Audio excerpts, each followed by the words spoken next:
Hello, everybody. Welcome to Talk About House. I'm Todd. I'm Juana. Okay, today we are going to talk about the most expensive cities and the least expensive cities or places to live Okay. based on home price to income ratios. Okay. Okay, now, before we do that, Juana's hair is a little shorter Okay. than it was previously. What's going on, Juana? Well, I'm making my way to really short. Okay, how short are we talking? So I'm going to let them guess how short I'm going to Okay. go, but I'm going to go pretty short. What's going on? Why are you shortening your hair? So, My hair is pretty short. I just got a cut today. okay, so about a year and a half ago, I got my hair chemically straightened. So Okay. those of you that have been watching the channel for a long time know that my hair is naturally really curly. Yeah. And so about a year and a half ago, I got it chemically straightened. So it's been straight for a long time. Now the curls are kind of coming back. And so I am thinking that I'm going to cut off everything that's still chemicaled and just go back to my natural curly hair. If you go back to our videos from like 2009, 10, 11, 12, she's crazy, like super thick curly hair Well, that she straightened over the years. Just even a couple of years ago, it was curly. Yeah, a couple years ago it was curly. Yeah. Okay, now that we have got Fashion Corner Okay. out of the way, okay, this is what we're going to do. We're just going to put this chart up. We're going to talk about it.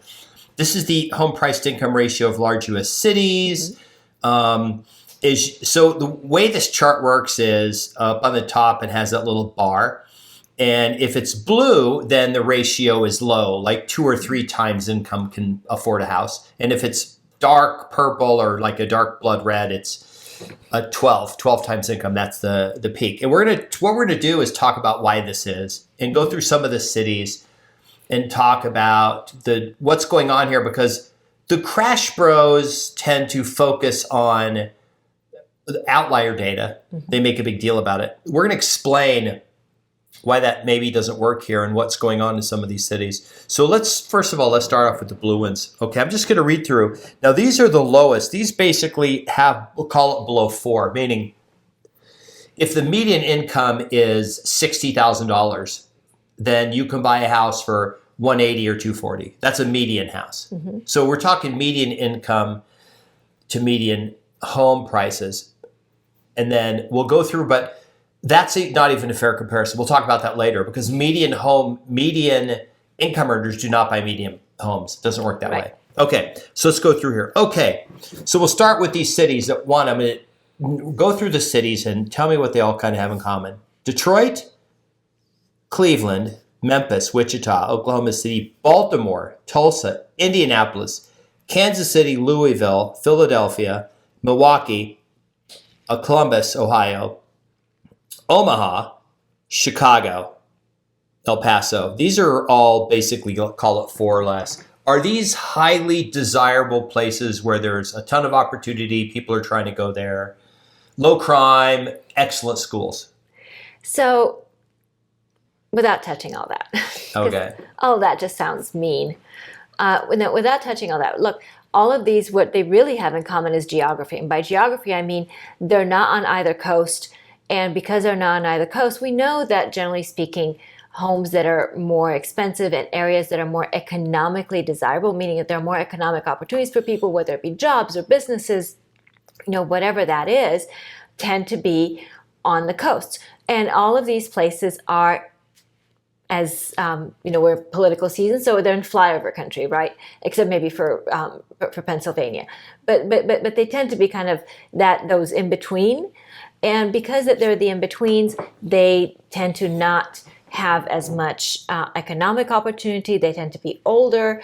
They tend to not be as desirable, particularly for people that are starting out in their careers and are more upwardly mobile. So these are places that don't see a lot of population growth. So all of these kind of play into that situation where you're not seeing high wage growth. You're not seeing real estate being as expensive as it is, like I said, where there's more economic opportunity. So I think that's the thing that I would point out versus some of the things that you hinted at earlier. Okay. And I didn't hint at those things to poke fun at them or make a political point, but the idea is in a lot of these places that I named, they have a net outflow of people. They do. So they have people leaving, and whenever you have more people leaving than going in, you it is worse because now you have less people to provide goods and services to. So like your local grocery store doesn't have as many people coming in to buy things. Your local, laundromat doesn't have as many people coming in to have like dry cleaning done or whatever. Right. So it's supply and demand on that end too, right? So you have more supply than you have demand. And so, of course, that causes economic contraction. That economic contraction manifests in lower wages, manifests in lower real estate prices, and all these things that are the opposite of places that are more desirable to live and where there's more economic opportunity. Okay, now let me name some of these other cities. We're going to go to the other end now. Okay. This is the highest ratio. Los Angeles, San Jose, Long Beach, which is not included in Los Angeles, even though it's basically the same thing. San Diego, New York, Miami, San Francisco, Oakland, Boston, Seattle, Portland, Denver, and then Tucson, Washington, D.C., Austin, Nashville, Aurora, Sacramento, and Vegas. We'll just end it with Vegas. Right. So what you notice in the cities that Todd's named is more than, about a third of them, quarter to a third of them are inland. So I would count Las Vegas as inland. Mm-hmm. Colorado inland, so places like Nashville is inland. Okay. So those are inland, but everybody else is on a coast, right? Because again, it goes back to what I said. This is where economic opportunity tends to be. So because of that, you have more more desirable places to live, supply and demand, so more people moving in. You have more demand on goods and services, including housing. Now, we can make the argument that California has people leaving and that sort of thing. Okay, it does. Lost electoral vote. Yes, and I'm not unaware of that. However, California is still desirable. So California does still have economic opportunities, and California started out as really expensive. So it's going to take a lot more people leaving before California feels the pinch of supply and demand with having more supply than demand.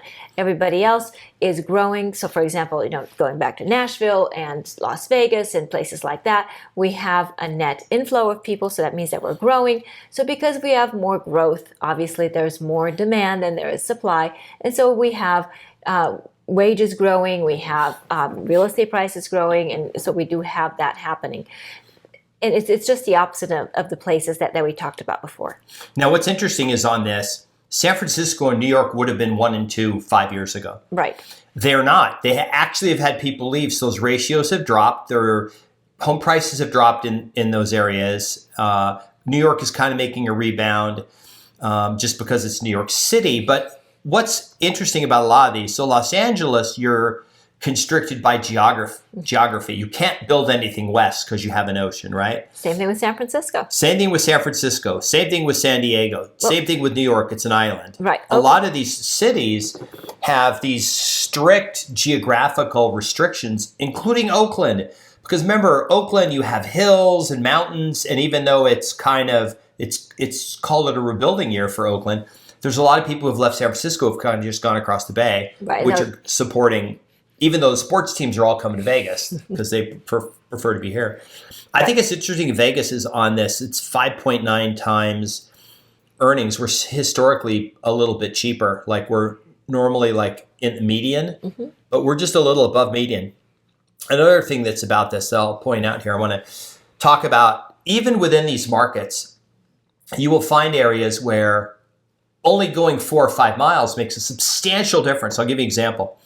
So we're talking about San Diego here. When I was a kid, before we moved to Vegas when I was 10, my parents bought a house basically in Linda Vista. Linda Vista is out of Mission Valley. It's up kind of on a hill, but it's the plateau that you just can go north from there. And at the time there wasn't a lot out there. It wasn't the prime place to live, right? It was an okay place to live. So you get a home there for like $20,000, maybe $25,000. If you went just 4 miles to Point Loma, it was much more desirable. As a matter of fact, that same house would have been like $40,000. And if you went 5 more miles and just instead of going to Point Loma, you went over Coronado, the price of the same home was about 3 times as much.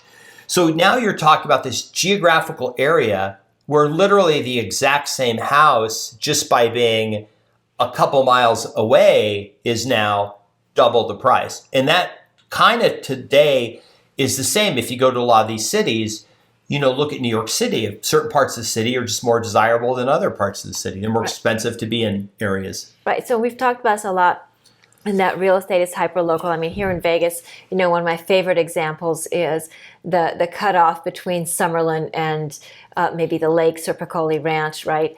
And it's just Wallapai. It's just a street. And literally the same house on one side of the street is 25% more than the other side of the street. There's absolutely no difference between them, except they're built about the same time, they're about the same quality, they're very similar, but just location, right? So, and it's very hyper local, and just that cutoff between neighborhoods, and that happens a lot. And of course, obviously, it happens between gated and non-gated communities, guard-gated versus non-guard-gated communities, on the golf course, not on the golf course, even within the community. So you might look at a community that, a home, that they're on the same street, right? One backs up to the golf course, the other one does not. The difference in price is 25% a lot of times. So you're dealing with that, and the name of the game for real estate is location, location, location. I have been to every one of these. Of course, I've been to every one of these cities. I've been to all 50 states. I've been to 37 countries or something like that. Many I lived in, I was stationed overseas in the military, but traveled the U.S. extensively. And I will say this, if you took this chart, just the ratio, not the prices, and you went back and got in your time machine and went back to like the 50s. Mm-hmm.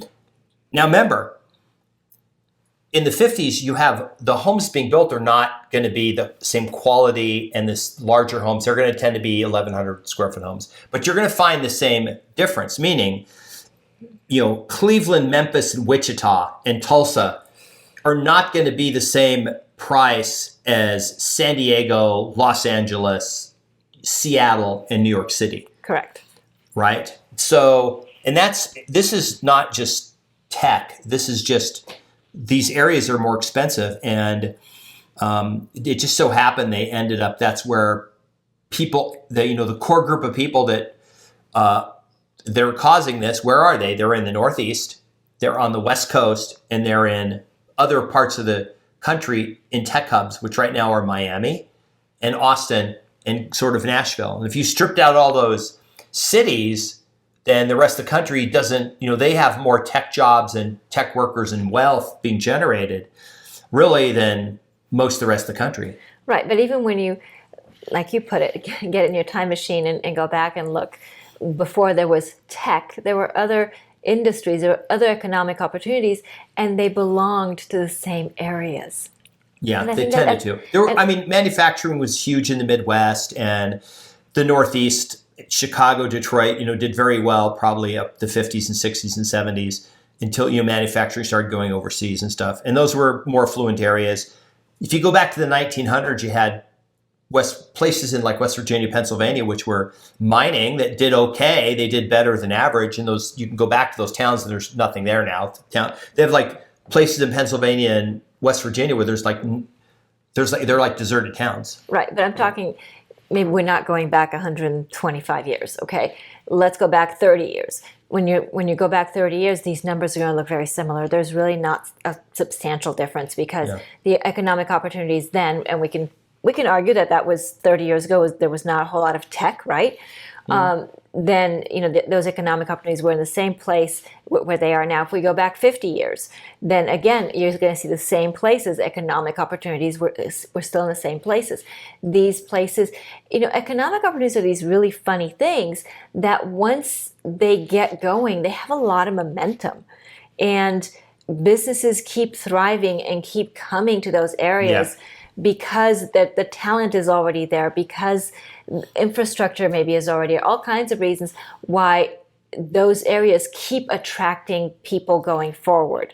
So I think that's an interesting thing to point out, that these places have been the hub of economic opportunity for a very long time, and momentum has kind of kept them going. And no matter the change in the economy, they've evolved with that change in the economy, and they continue to be the hub of opportunity. I mean, New York City is like a prime example of that, right? I mean, New York City has been a hub of economic opportunity for 200 years. 1643 or whatever it was. When it was New Amsterdam, it was there you go. 400 years. 400 years. Yeah. So we can make that argument. I was there. You were there. I was there. Yes.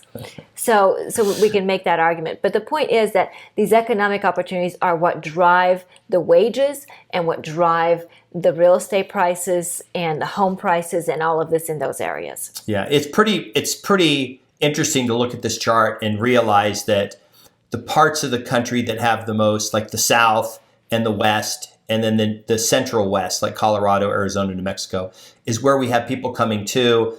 And a lot of the blue areas, except for the Northeast, but remember, a lot of the people leaving the Northeast are not necessarily leaving these population centers. They're leaving Buffalo, or they're leaving parts of like Pittsburgh or places like that. They're not necessarily leaving Boston, because Boston has like 500 universities there, and right. It has a lot of tech and other opportunities. And right, but then you're talking. You mentioned Colorado. Well, so Colorado has benefited, from economic opportunities for again 150 years, and has to do. It goes all the way back to the gold rush.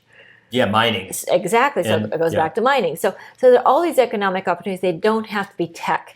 These places do reinvent themselves. And so maybe what got them on the map isn't what's keeping them on the map. So I think that's an important point to make. But once they get on the map, they tend to stay on the map because, like I said, people keep coming and these places keep reinventing themselves and economic opportunities persist. Yeah. I do think the one interesting thing is in most areas, where it's the most expensive to buy, also the rents are going to be high. But the other thing is probably not as good of an opportunity for rental properties if you're trying to buy a place in San Francisco for $4 million and rent it out and make your mortgage payment back, is not going to happen, right? You probably in Tulsa, Oklahoma, you could probably go buy an investment property there pretty cheap and get $800 a month out of it. Right. So where are you guys investing? Where are you seeing... Besides Vegas, of course. Besides Vegas.